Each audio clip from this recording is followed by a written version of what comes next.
Every time I attend a funeral, I always ask myself, is it worthy for me to still be alive compared to the person whose funeral I just attended? Then I always answer using a basic formula where I reflect and introspect in order to figure it out, in order to see whether my life is worth being lived compared to the person who's now 6 feet under. And the formula is simple, it's basic. The parameters I've set are pretty simple. And it's as simple as looking at family and values, family and love. What is it that I can leave behind for my family beside material things? Did I concentrate on loving them? Did I concentrate on appreciating them? Did I put them first above all else or everyone else? Did I show the love and affection that was needed? Did I connect with them? And did I have a forward-thinking mentality that will benefit not only myself but them as well? Then secondly, I look at where am I headed next? From the life that I've lived, have the decisions that I've made properly shaped the future that I'm headed towards? The afterlife decision, the eternity decision. The first question is, what do you think happens when you die? Woo-hoo. Coco. You go to heaven with Jesus. And you, Sophie? You either go to heaven or you go to hell. It depends on what were you doing on your life that was good or bad. Yes, I have many unanswered questions, particularly as it prescribes or pertains to my belief system, Christianity. I have a ton of unanswered questions. But at the same time, if I don't look forward to what comes after death, then I ask myself, should I now fear death? And that's not something I want to do. I want to live fully, embrace heaven here on earth, but also thinking about that thoughts of the afterlife. What is heaven? Yes, Sophie? Heaven is a place that is up in the sky, and you're with God and the angels, and everybody is happy, nobody is sad, nobody's fighting. You have a lot of fun in heaven, and you'll see people that you've never seen before, or you'll see your family and friends that you didn't see before and they've already passed away. Heaven, hell. Okay. Coco, do you want to add or you want to tell us what is hell? I want to tell you a tale. Okay, what is hell?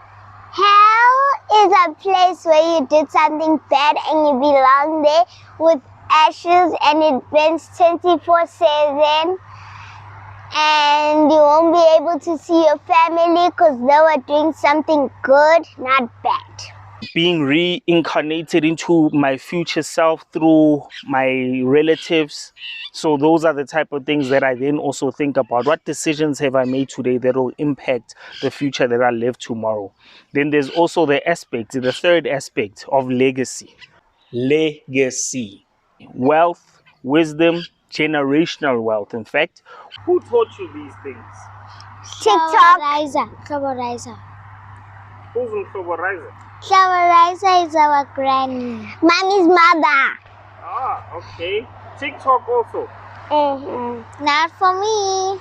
Okay. Wisdom, a future-based mentality, leaving behind a trust that will benefit my kids. It's important to work hard in school so you don't get suspended. And if you do get suspended, you will be needy and you won't have a house. And it's also important to work so you can get money, buy a house, buy food, buy things that you actually want when you're rich, because being rich is good and staying the same is bad. That's the lesson my dad told me. making sure that the lessons that I've passed on to my kids actually live and thrive for their benefit in future. So legacy is actually key when looking at whether your life is being lived to the fullest right now as compared to the person that is now left and gone elsewhere. The next aspect that I look at is what will the people that I've left behind say about me when they stand in front of all the other people, when they are on that pulpit and they make a speech in remembrance of me, in memory of me. What will they say about me? Will they say I was a good person? Will they say I was an impactful person? Will they say that they loved engaging with me? Will they say that they loved learning from me? Will they say that I enjoyed learning from them? What will those people say about me? Was I giving? Was I kind? Was I gentle? Was I patient? Was I forward thinking to the point where it benefited not only myself and not only my close circle, but people outside? Was I having a wide area of reach so as to benefit the people that are outside my close and circuit or my close circle? Was I thinking infinitely larger than just my presence whilst I was alive? Was I thinking about living and leaving a future?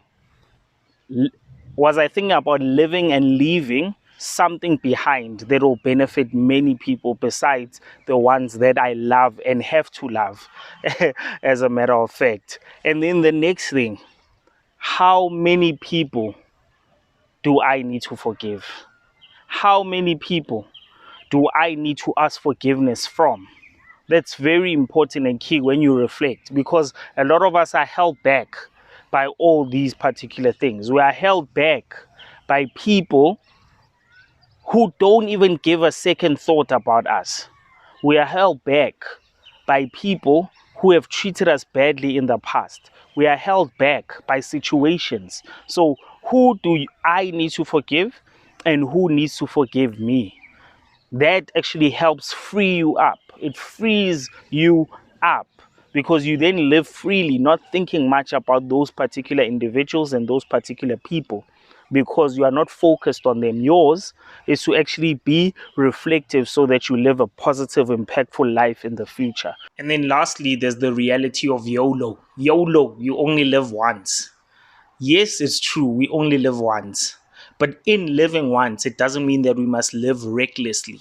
So it's about thinking about the life that we have lived. Have we made decisions that will base our current experiences and future endeavors in a direction that we'd like to enjoy? YOLO, you only live once. But don't live stupidly. Don't follow the crowd. Don't be a butterfly and get dragged from left to right by the wind. Don't let the wind be your GPS. Instead, be the one through your wings. Fly in the direction of the future that you want to live. Not only for yourself, as we've already declared, but for the people that may live a shorter lifespan than yourself.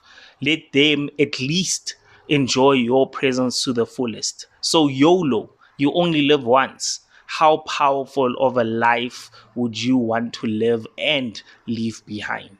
So that's my formula. It's a simple formula, but a formula which I really think is worth living by, and a formula that when you go to a funeral, you need to understand that you're not only celebrating their life, but you need to reflect on your own life as well. You need to look back and actually find the positive in the negative, the smile within the cries, the smile within the tears. So my starters, I love you and I appreciate you, and I'll see you on the next one. Reflect and enjoy. Cheers.